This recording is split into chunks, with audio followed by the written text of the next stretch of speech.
Keeping it rolling with our series of future 49ers, a couple more offensive tackle prospects that could be there at pick 31. Tyler Guyton, Kingsley Suamataia, some really good prospects for the 49ers, potentially on the offensive line.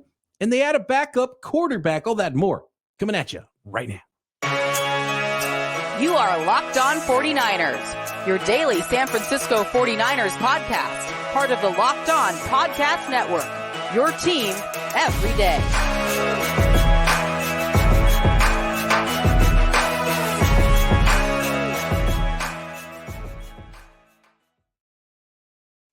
Welcome to Locked On 49ers. Brian Peacock and Eric Crocker at BD Peacock at Crocky209. Thanks everybody for making us your first listen on the Locked On Podcast Network, your team every day. We love the everydayers. We love it when you subscribe on YouTube and everywhere you get your podcast. Make sure you hit the notification on YouTube as well so you know when we go live, which we still are doing during the off season. Today's episode of Locked On 49ers is brought to you by Game Time. Download the Game Time app, create an account, and use code LOCKEDON for $20 off your first ticket purchase. All right, we'll get to the news a little bit later, Croc, and some a little bit bigger news than others. Niners losing draft picks. It's not going to affect much this year, dropping back a couple selections. Next year, losing a fifth. We'll get to why and what that is, but let's start with pick 31 and a couple of offensive linemen that might be on the board for the San Francisco 49ers there late in round one. And we'll start with Tyler Guyton, offensive tackle from Oklahoma. And Guyton was asked, as many of the prospects were during the combine, did you meet with the 49ers? What would it be like playing on the offensive line with someone like, I don't know, Trent Williams, former Oklahoma Sooner? And Tyler Guyton lit up, and he had great things to say about the 49ers, and the 49ers are meeting with all these offensive linemen. So they're doing their work on these guys. What are they going to see, Croc, in your opinion, when they put on the tape for Tyler Guyton out of Oklahoma? So Tyler Guyton was interesting. I didn't see like the athleticism until I saw him pulling and had to run in a straight line down the field, and he was looking for someone to block. But that was when I was like, oh, like there is some good athleticism. I feel like in short quarters, he's a big guy. He's hard to get around. He gets his hands on guys. He kind of stonewalls them, right? And we've said that about a few of these guys that are potentially going to be taken in the first round. But I think that stayed true with him being that guy, get his hands on guys. But there were some things that I didn't quite care for. Again, that short area movement ability, I felt like it was lacking a little bit. The footwork in his dropbacks, like his kick step and his pass set, I wasn't overly impressed with that. Watching him try to finish blocks, another thing, not overly impressed with that. And I'm still curious to see how he will really deal with like speed or like a legit pass rusher, because the few games I did watch, I didn't see guys threaten him a whole lot, but not as nimble or light on his feet. Looks really heavy. That was one of the notes I made, like plays heavy. And maybe it's more set up to play in an offense that's looking for more of a road grader, a big mauler, as opposed to a guy that is going to consistently be good with movement in space. And he is huge. Tyler Guyton out of Oklahoma, 6'7" and 3/4. It's 322 pounds. He ran a 5.19, which is solid. I saw the same thing too, which is like sometimes he look like he lumbers a little bit, Croc, and then sometimes he opens it up and gets scooting down the field. And you're like, okay, he's eating up some ground right now. But it's a straight line-ish athleticism that he has. And so I think that it's a pretty good initial athleticism that he has off the line, but it's the lateral agility that I would worry about a little bit. But, you know, for a lot of these prospects we're looking at, and, you know, Mims, Joe Alton, this draft, the 49ers aren't going to have an opportunity to draft, but Patrick Paul, you guys are all 6'7", 6'8". It's crazy how much length a lot of these guys have. So you don't have to be the most athletic and nimble guy to still have to make pass rushers go a long way around you. And he does have he doesn't have crazy long arms like Mims, 36 inches, but 34 and an 1/8 inch arms.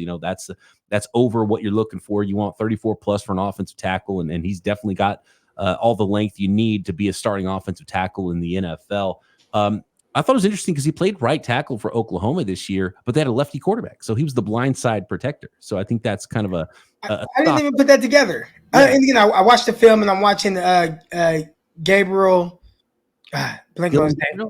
Dylan Gabriel? Dylan Gabriel just transferred to Oregon, and I was like, not watching him, but again, sometimes you're watching film, you just see certain things, and I'm like, like I know he can make plays, I know he puts up numbers, but just watching him as a pure quarterback prospect wasn't overly impressed by anything. But that's a great nugget there that he was protecting his quarterback's blind side at right tackle because the quarterback was a lefty.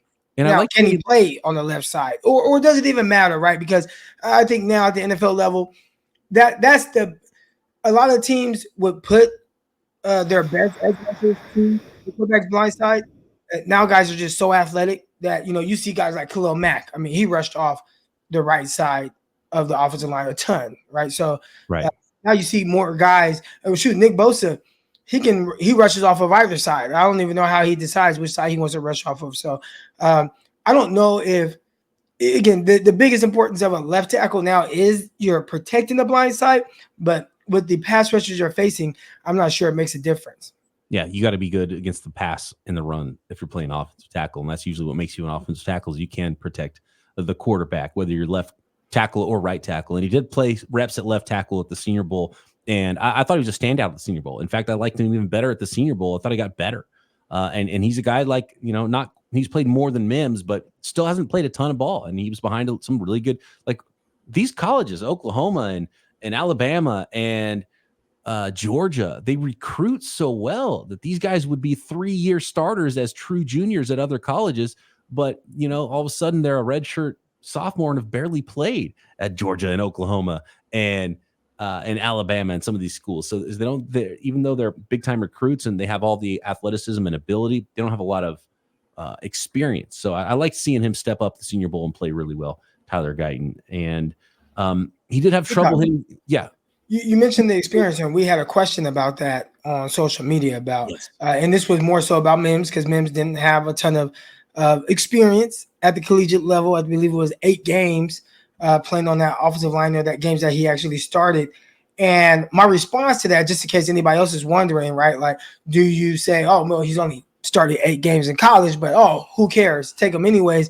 And the question was, did you learn anything from the situation with Trey Lance and Brock Purdy where, hey, maybe the experience matters most? And my response was, I think at every position, you ideally want a guy that is experienced, that has faced a lot of adverse situations, no matter the position. But quarterback is the most important position in terms of just experience, right? Just reps. Throwing the ball, like live reps, seeing different things, understanding things slowing down, going through the adversities and different things. As opposed to some of the other positions, you can kind of get by early on off of athleticism and ability a little bit, or at least show signs of he can improve from here. And then you see that happen. So if there's a position where you're like, oh, man, would I ideally like him to have more than 8 starts in college? Offensive line is one where we'll say, well, yeah, I mean, of course you would like that, but he has all this ability. He has a really good starting point, and we can work with the rest of it. Yeah, and there's no left quarterback, right quarterback, where you could hide a quarterback for a while he develops. There's no nickel quarterback. There's no nickel QB position. There's no receiver. Where you could develop, and only one guy plays ever, and you can't fake the speed of the game and those game reps at that position where you can at other positions.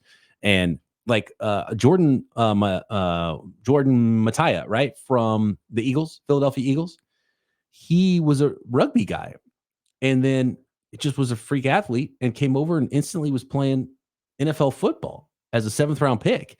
And that's sort of what you can do at some positions and what you can do in the offensive line, just because there's so few human beings that are that big, that are athletic enough to play offensive tackle in the NFL. And there's other ways that you can develop your talent that quarterbacks just can't. So it's definitely not an apples to apples comparison there with, having a really raw player at those positions. And there's just so few guys at offensive tackle that can even fit, because we're talking about a guy that's 6'5" and his arms are just an inch short, maybe. And you're like, nope, he's a guard, right? It's crazy to think that it's that precise, but you have to meet some requirements for a lot of teams in the NFL. And, someone like Tyler Guyton does, and there's just not that many humans. Go to Target and tell me how many 6'7", 300-pound guys you see. And then tell me how many of those guys are athletic versus how many, safety size guys you see. So, someone between 5'11" and 6'1", that's around 200 pounds. You'll see a lot more of those shaped human beings. Right. Tyler Guyton, how do you see him as a grade? 31, well before 31? Is he a second round guy for you? I saw a lot of the same things you saw, by the way, in my concerns category here. He did have trouble at times hitting moving targets on the second level, and not because of straight line speed, but a little bit of lateral agility, and if guys could just kind of run around him at times. Wide hands need cleaning up. That's really just a college football thing I've seen with a lot of these offensive tackles. They're just bear hugging guys, and their hands get so wide. They gotta have those hands inside, or they're gonna get a bunch of penalties in the league. He's not soft, but he's not necessarily nasty either. And it's not a negative, but it's like I would like to see him with his size kind of bury a few more guys, and he does get high at times, which is something that you see a lot with taller offensive tackles, but stuff that he can clean up. I think he's a pretty good prospect, and if he was cleaner, Croc, at almost 6'8", 322 out of Oklahoma, if he's a cleaner prospect, he wouldn't sniff anywhere near pick 31. So where do you see him? Do you like him at 31? Real quick, you talked about kind of cleaning up some of those, like the blocks, and you're looking for nastiness. And yeah, it was like he kind of would work to get hands on, almost kind of lazy. I don't want to put that on him and say, oh, he's just this lazy prospect, but it almost felt like he's comfortable doing certain things, and the things that he's not as comfortable with is just like, whatever. I'll just kind of let it go because this isn't what I do well. As far as what it looks like from a prospect standpoint, where he potentially be drafted, I'm not as high on him. So I don't even know where he's projected to go. We kind of look at these guys that are potentially mocked to the 49ers and different names, but out of a lot of the offensive linemen that we've watched, he wouldn't quite be one of my favorites so far. Do you like him better than Patrick Paul, another 6'7" tackle that we looked at, that we thought was more of a second round guy that could go late-ish one, but more likely a second round player? I think I like Paul a little bit more. Really? Okay. Interesting. And again, it's really more so I'm trying to look at what Kyle wants. And, earlier I was talking to a bunch of 49er fans, and, they're talking about these offensive linemen and, oh, man, this guy is a great pass protector. And it's like, Kyle is like, there's probably like different tiers of what he's looking for in his prospects. Being a great pass protector, I don't think it's necessarily super high. I think first he wants movement skills in space, run game. Can you do those things? Can you get in guys' way? You don't even have to be a big mauler. You don't even got to really knock guys back. You don't have to have a crazy anchor. But can you move well, get in guys' way, and do that consistently and pass protect long enough for him to, have his quarterback Brock Purdy hit those, second window throws. So when I look at the guy, like Guyton, I think pass protection, a team that is going to value that part in the drop back passing game more will be higher on him than I feel like what Kyle will be. He's going pretty high. He's going much higher, probably a full round higher than Patrick Paul in a lot of mock drafts. He's going usually in around the 20s. Seen him to the Niners a few times. Seen him most times just a little bit ahead of the 49ers. Every team in the draft needs offensive linemen too. That's the thing. So like these guys might start flying off the board because there's a lot of good ones in this class. And Patrick Paul going more 30s, 40s, 50s-ish in most mock drafts, 40s and 50s. All right, next. How about the BYU offensive tackle, Kingsley Suamataia? Is he a fit for the San Francisco 49ers? I like the tape next. Today's episode of Locked On 49ers is brought to you by Game Time. When it's time to buy tickets, think Game Time and get rid of all the hassle around buying tickets. You shouldn't have to worry when it's time to get tickets. You should be excited about going to your next big event. Game Time is the fast and easy way to buy tickets for all of the football games, basketball games, baseball games, music, comedy, theater events near you. Killer last-minute deals with Game Time, all-in prices, views from your seat, and their best price guarantee. Game Time takes all the guesswork out of buying tickets. And all-in prices show your total up front, so you know you're getting a great deal before you check out. Game Time has deals right up to the start of the event on tickets, and even get tickets an hour after the event starts. It's the place to find last-minute seats. So take the guesswork out of buying tickets with Game Time. Download the Game Time app, create an account, and use code LOCKEDON for $20 off your first purchase. Terms apply. Again, create an account and redeem code LOCKEDON for $20 off. Download Game Time today. Last minute tickets, lowest price, guaranteed.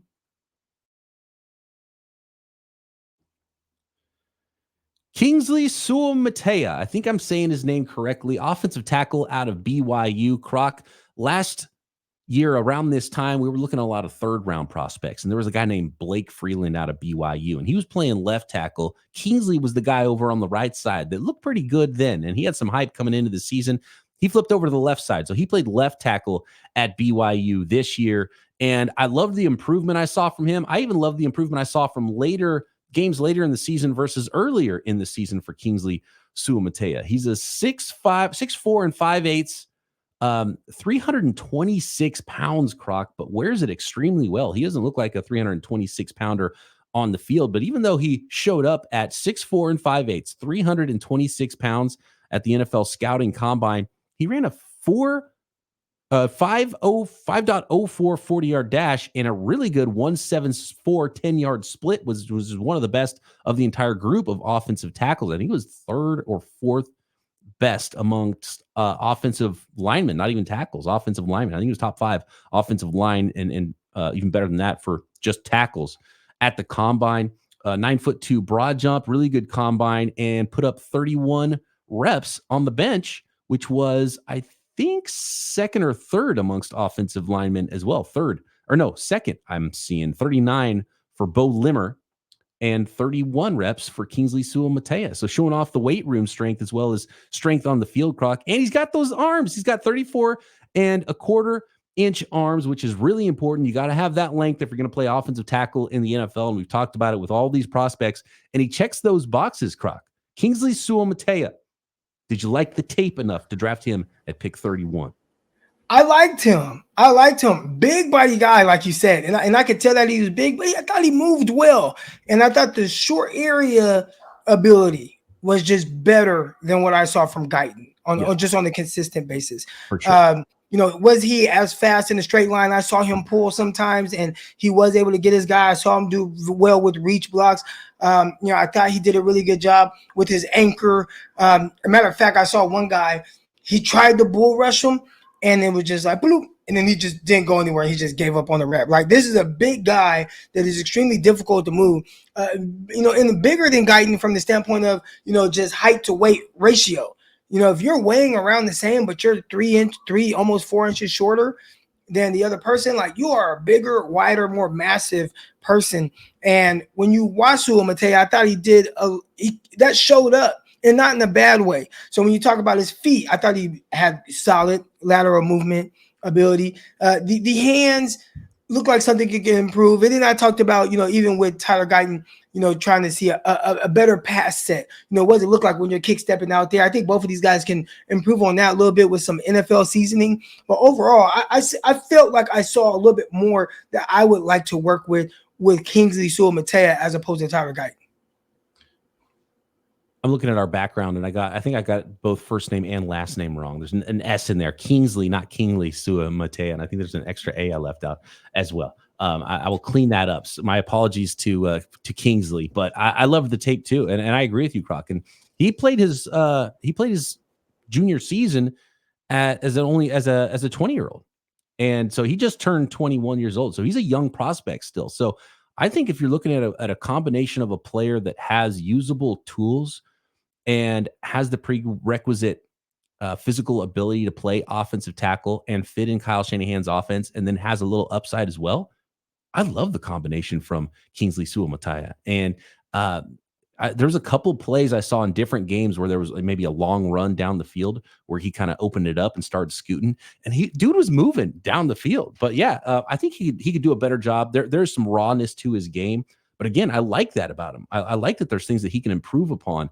And look, he's 6'4" and 5/8. He's got long enough arms. His height weight is not that different from Spencer Burford, who was a left tackle in college. They moved him right away to guard. So I could see some teams saying Kingsley Suamataia is a guard too, but I would try him out at tackle. I like what I saw from him at tackle. I think he's functionally just more athletic and stronger than Spencer Burford was coming out of college too. I mean, we're talking about a first or second round guy versus a fourth round guy in Spencer Burford. But I loved it. I love what I saw from the tape from Kingsley Suamataia.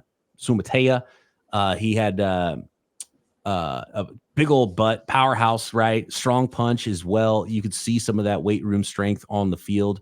He can get out on the second level. I think his body positioning could use some work when he is doing those reach blocks and kind of flipping the hips and making sure he's turning guys and getting in the right spot. But again, that's coaching.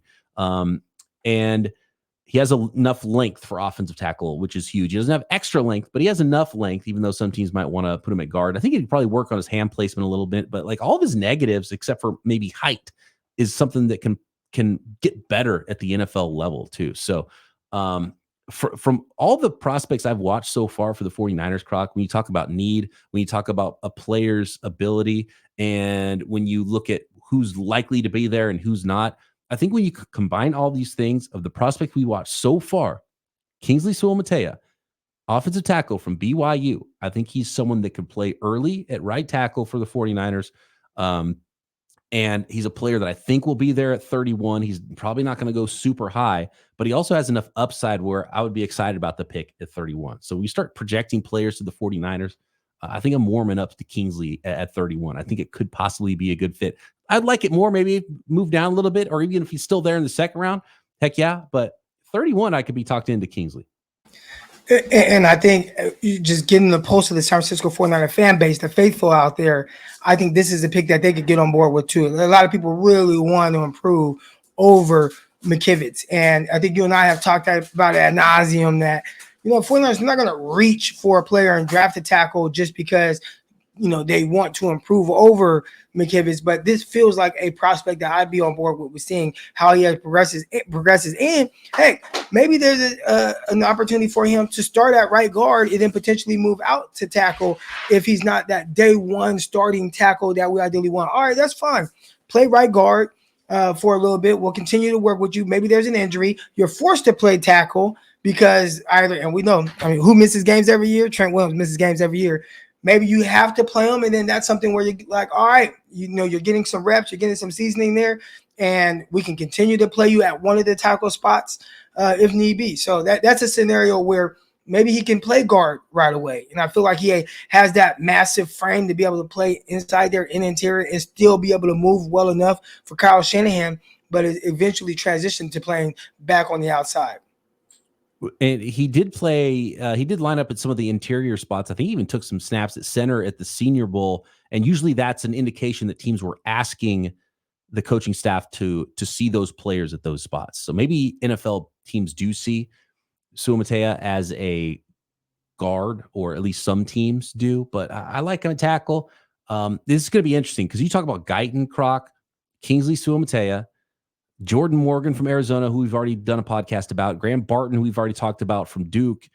And those are all guys that could kind of play inside, outside, especially the last three. And it's going to be tough to bust that cluster. We're going to have to do a cluster buster podcast. We're going to have to sort of fight through this and figure out what order we like these guys in, because I think they're really tight. I think teams will see them really close. I think they could all go in a really similar area of, late round 1, round 2-ish zone for those three guys. And I like all of them in different ways. I think I will have Kingsley just ahead of Morgan and Barton, though, because I think he's more likely to stick at tackle.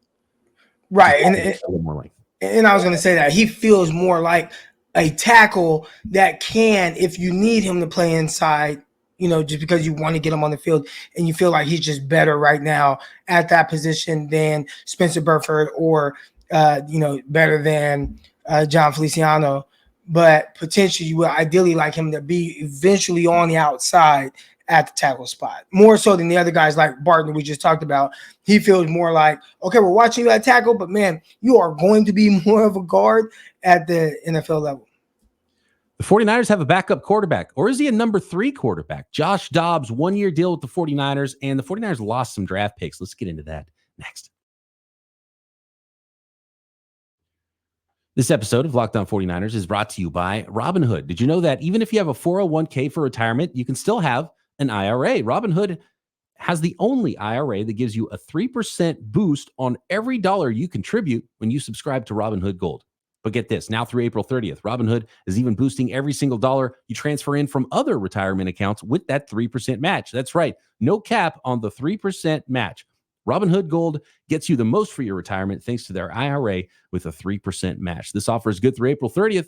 Get started at robinhood.com/boost. Subscription fees apply. And now for some legal information.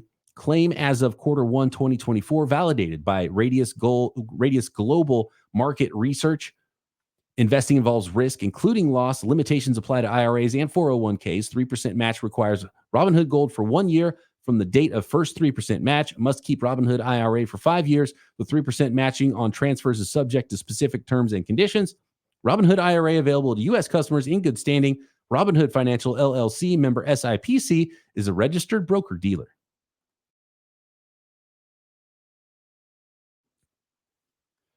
Josh Dobbs, 1-year contract with the San Francisco 49ers. And I am double checking now. There has not, this news was just before we started recording this podcast late on Monday. And I'm not seeing any dollar amount, Croc, which usually means it's probably not a big dollar amount. Knowing what you know about Josh Dobbs, what you know about the 49ers current quarterback room, do you think it's Dobbs that's the number 2? Or Allen is the number 2 and Dobbs is going to compete there? Or is this just making sure you have a veteran in camp in case of injury and maybe they still even draft a guy? One thing about Dobbs, and this was not something that I foresaw coming. Like I didn't think like, oh, we're going to go out and get a quarterback, a veteran quarterback, somebody that potentially will play over a guy like Brandon Allen. You know, you look at what Kyle Shanahan has ideally liked at his quarterback position, especially for a backup, and it feels like Brandon Allen he fits that mold of what he's kind of looking for. You're not looking for someone who's going to be a starter or even threaten your starting quarterback. You know, when I look at Dobbs and what he's done, especially like last year, he was someone that felt like if your starting quarterback goes down, like, bro, we can win some games with you. Can you win a Super Bowl? I mean, with any backup quarterback, your chances are slim. But when you watch him play out there, it's like, man, playing good. He looks good. He's giving teams a chance. He's using his legs. He got some athleticism, nice arm. He has the smarts. So I would say no chance and I hope nobody gets this part mixed up. Like, he's not coming in to compete or anything with Brock Purdy. Like, starting quarterback, that's Brock Purdy's job. But as a backup, you get more with Dobbs. And we've seen it. Like, we ain't really seen Brandon Allen have to really playing games and multiple games and really string starts together.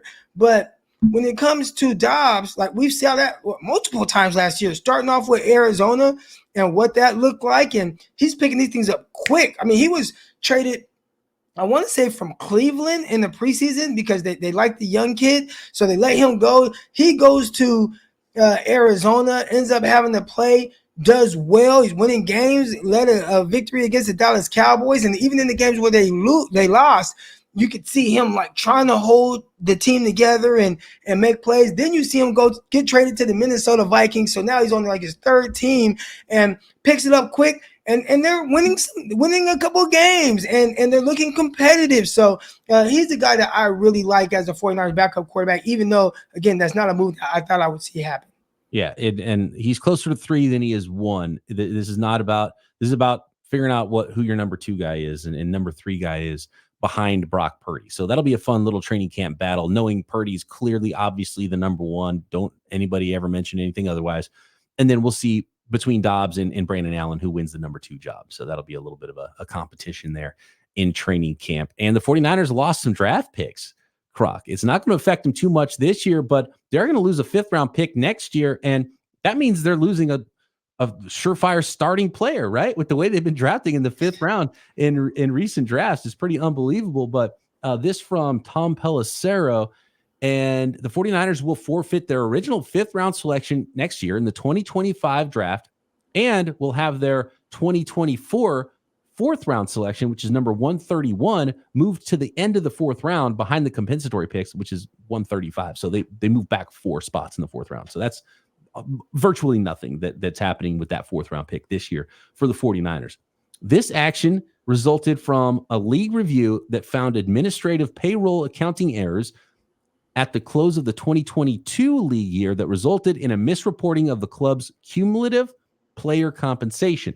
The NFL determined that the club would have remained under the salary cap at all times, regardless of the error, and there was no intent to circumvent the cap. So to that I say, come on, Parag, tighten it up. Tighten it up, Parag. This is just an accounting error, and it's not like a big enough error where they went from being over the cap to under the cap. And so it wasn't them trying to circumvent the cap. So they just screwed up and made a mistake. But the NFL's like, nope, you can't make mistakes on accounting your player salaries. So there you go. 49ers are losing a 5th round pick. What did you think about with this announcement? I watched a lot of Ozark, the show on Netflix, and Marty Bird, he was doing a lot of cooking the books. Yeah. And I don't know if Parag has been watching some Marty Bird, but no, I'm joking. It seems like something that was an honest mistake, and didn't mean to do it. Maybe the numbers off a little bit here and there. Like they said, didn't really affect anything, but we got to make sure that other teams don't accidentally make this mistake. So we got to slap the 49ers on the wrist a little bit. You're going to lose this 5th round pick next year. Yeah, interesting. And there's a couple teams that are being accused of tampering as well. The Falcons with Kirk Cousins. Isn't it curious that you're not supposed to be able to talk to a free agent and he's already like getting his kids enrolled in school before the tampering period even starts and things like that? There's reports that he was out doing that stuff in Atlanta. So that's interesting. And Philly with Saquon Barkley as well. There's like some tampering allegations. So we'll see what the league finds there. Those might be bigger penalties if those are found to have happened. So, unfortunate. 49ers going to lose a 5th round pick next year. That's never a great thing. That could have been Justin Fields. Niners could have brought. Are you surprised the Niners didn't bring in Fields or someone like the one I thought for a 6th round pick with all the extra picks the 49ers have, Mac Jones? I'm surprised the 49ers weren't in on that. Who knows? Maybe they were. I can see with Mac. I think he's kind of trending more towards being a backup, and I think he would be a good backup / even potential starter for the 49ers. Like, I think you'd be able to get a little bit more out of him, depending on personality. I think Brock has a personality that meshes with the guys in the locker room. Not quite sure Mac is that guy. But as far as Justin Fields goes, I don't think the 49ers are looking for that kind of backup, right? Like, if they wanted that kind of backup, then they would have just kept Trey Lance, But a guy that you have a lot of questions about, even questions as to what kind of backup he potentially could be, but also enough ability to where things start getting a little weird. Fans start calling for that guy to get some more playing time. And I think the 49ers went through a stretch like that last year. You lost 3 straight games at one point, and you started hearing Brock kind of be under fire a little bit. Then he had the 4 interception game, and you're starting to hear the media kind of, make noise. Obviously, he silenced a lot of that and ended up playing well. But if you have a guy like Justin Fields or even a Trey Lance with a lot more unknown behind you, I think the noise just gets a little louder. And I also think that Brock has made it clear at times he is a very confident guy, but he can hear the noise a little and has talked about how, hey, I got to be able to just continue to play through that. So, no one feels a little surprised they didn't throw that pick at Mac. But the only thing I think that could really, between the two of those guys, there's no way I think you bring in those guys to make that much more money than Brock in the trade. Yeah, that's tough. They would make a significant amount more, right? If I'm not mistaken. It's a few $1 million. Their money doesn't go big until 5th-year options get picked up, which won't get picked up probably for either guy. Right. So it's more than Brock because Brock's making so little, but it's not bigger money. It's like $3 or $4 million or something like that. And one player the 49ers aren't going to bring in because they got a veteran now in Josh Dobbs is Zach Wilson. So you can put those rumors to bed as well. The 49ers might add a 4th quarterback. You probably got to go to camp with 4 guys. So that might be a late round or undrafted free agent rookie as well. But as long as Dobbs and Brandon Allen are sticking around into camp, the veteran quarterback room is pretty much done. Add a rookie and that's it. Well, where they're not done is the cornerback position. They brought in Isaac Yiadom, and we got some good reports from Ross Jackson, one of our do we call him a colleague? He's a colleague. He's kind of our boss because he's the manager of the NFL side of the network as well, host of Locked On. Really good dude. The network wouldn't be the same without him. He does so much for us on the day-to-day. Love Ross Jackson, and he was excited for the 49ers and the 49ers fans bringing in Isaac Yiadom. He had good reports to say about him. Yeah, a lot of good things. So we'll talk about that a little bit more later. But Mike Silver has talked about the 49ers potentially making a splash. And we have to confirm this, but I did just see a report that Tre'Davious White is visiting, I believe, the Raiders in Vegas and then continuing on to visit the San Francisco 49ers. So not quite done at the cornerback position yet. Let's talk about that. We'll talk about more of the moves, what we think about the moves after a week of free agency on tomorrow's Winky Wednesday episode. Thanks, everybody, for making us your first listen. Croc and I back tomorrow. Locked On 49ers.